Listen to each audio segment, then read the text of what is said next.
Hey, well, here I am again, and today I'm here to talk about some mead that I have gotten started. And this is Midus. It is Lithuanian mead. And according to things that I've read, mead has been a beverage in the Baltic area for thousands of years. And I believe it's recently kind of made a resurgence back into the mainstream in Lithuania. I just read what I could find on Midus, and if I'm pronouncing it incorrectly, I apologize, but it's Midus, Midus. I don't speak Lithuanian. I know one swear word in Lithuanian, and that's it, but I don't even know if I say that properly. Anyway, Midus traditionally was made with, obviously, with the water, honey. It's a fermented beverage. And for my version of Midus, I did a little research on what the traditional herbs or ingredients were for Midus. And what I saw across the board were juniper berries, lime blossom, and dried hops. So that's what I went with. This is my first time using juniper berries, so we'll see how this turns out. I started this mead, a little more than 3 weeks ago. So, well, I was only going to leave it for about 2 weeks, but it's still bubbling away. And yeah, so I will start off by going over the steps that I took to get it to this point. First thing that I do every time is I boil about half a gallon of water. And this time I was making a tea with the dried hops and the lime blossoms. I put about 10 grams each of those into a mesh bag. It was very challenging because the lime blossom is just cracks and falls apart into pieces, and I was trying to put the whole leaves in there. So it took me a while. Wait, let's get back to what I was doing. So once I got everything in the bag, I put that in the boiling water and let that steep for 10 to 15 minutes. I found that I've been steeping things for way too long and overdoing it a little bit. So this time I only did it for about 10, 15 minutes. Once it was done steeping, I went ahead and removed the bag, squeezed it a little, set it aside, and I added 3 pounds of raw honey from Costco because I no longer have local honey that I'm working with currently. Once that was in there, I stirred that up until the honey was fully dissolved. And then, as usual, I took about a cup of that out and set it aside to get my Go Ferm started. I took the Go Ferm and added a half a teaspoon to the honey tea mixture, stirred it up, and I set it aside for a few minutes to just do its thing. And after that, I poured my honey and tea mixture into a 1 gallon carboy and filled it up almost near the top with cold water to cool it down and also just to, fill it up. And I went ahead and took about 25 to 30 juniper berries, dried juniper berries, and I tossed them in there. Now, this is, like I said, my first time using juniper berries, so I'm not sure if the 3 weeks hanging out in fermentation is going to be good or not. So we'll see by the end of this video when we do the tasting how it turned out. Once the Go Ferm was ready to go and had cooled off to about body temperature, I added in my 71B yeast and stirred that around, set it aside, and let the yeast wake up a little bit. Since my carboy was down to body temperature as well, and when the yeast had woken up, I went ahead and I poured that on in and gave it a little swish. I also shook up the carboy prior to that, forgot to mention, just to add oxygen, get some air bubbles in there, and make a nice environment for the yeast. The last step, of course, is to add your bung and airlock, and I also put a label on there. Oh, wait. No, that's not the last step. That's not the last step. I took a gravity reading. Then I put that bung and airlock on there and my label. And on the label, I put what it was, the date, and the original gravity, which was 1.12. Now, my goal with this one is to just let it go dry, and then if it seems like it would be good back sweetened, I will do that at the end, probably in another clip for this video. But for this little moment in time here, I thought that I would go ahead and rack this into secondary. I found a website that provided information on the ancient trees in Lithuania and some of their sacred trees. In addition to the lime blossom tree, we have the oak tree. And so I'm going to add French oak cubes. Yes, they're French, not Lithuanian. Can you get Lithuanian oak? Maybe. Anyway, I'm going to be adding, it says use 2.5 to 3 ounces per 5 gallons. For my other meads, I put in, I believe, about 6 of these cubes, and that was plenty. Before I do that, how about I move this into a nice clean carboy and get it off the juniper berries and the lees and take a gravity reading to see where we're at. Add the oak. Okay, I'll be right back. Okay, so it's not as high up there as, oh, whatever. I'm going to go ahead and take a gravity reading and see where we're at with that. Maybe I'll take a sip out of the beaker. Don't judge.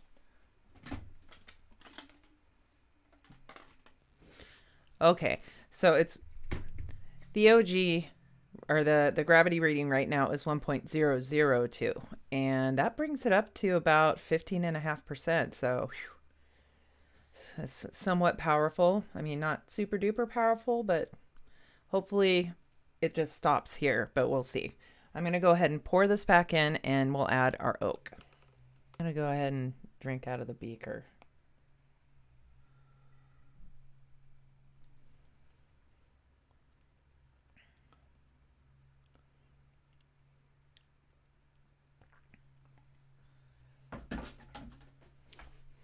You know, that's, you know, for considering it's only 3 weeks in, that actually tastes, it's an interesting flavor. I forgot to mention that I also added some lemon zest. I'd say 3 little slices or 3 little strips of lemon zest also to primary. I can definitely taste the lemon. It could also be the lime blossom that I'm tasting, but oh, see how this all plays out. All right, so I'm gonna add 6 French oak cubes. So on the directions, it says to leave the oak in for 2 to 3 months. I did not do that with my other mead, and I think I like a subtle oak flavor. So I'm just going to be checking in on this after about a couple weeks. I'll check it every once in a while and see if it's where I'd like it. And then we'll be back. But for now, I'm putting 6 of these in.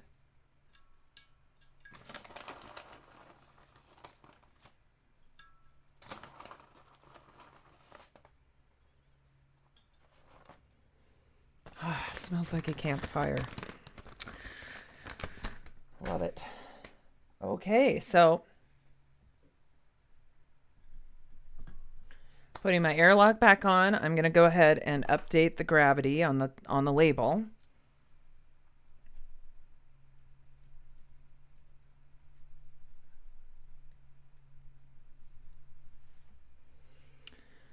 And next time you see me, I will be either racking this and back sweetening it if I record that, or I will be doing a tasting. So I'll be back in a flash. Thank you. Okay, so it's been about a month since I bottled the Midus. It's about 2 months old. So we're kind of doing an early tasting. I went ahead and put it into beer bottles because it's 15.5%, and I really wanted to use my capper again. So, and it smells like beer. And it does smell like beer because of the hops in there. So I'm going to go ahead. Are you ready for this? Mm-hmm. I'm going to go ahead and open it. Oh, made a little tiny sound. Get this. We're just doing a little bit.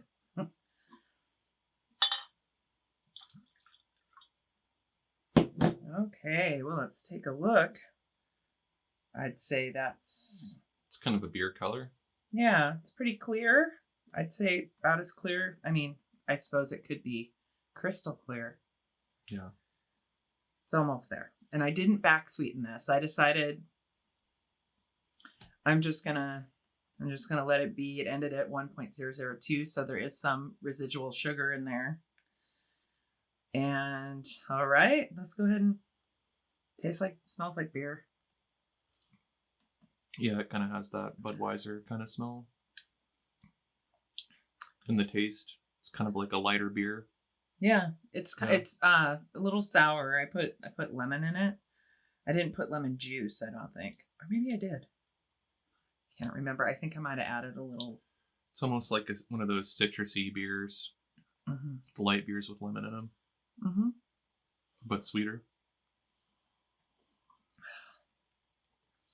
Yeah, I can definitely, the hops are I take over as far as the smell. Mm-hmm. I don't know what else to say about this one. It goes down strong. It's definitely 15%. Yes, it feels like it's very alcoholic.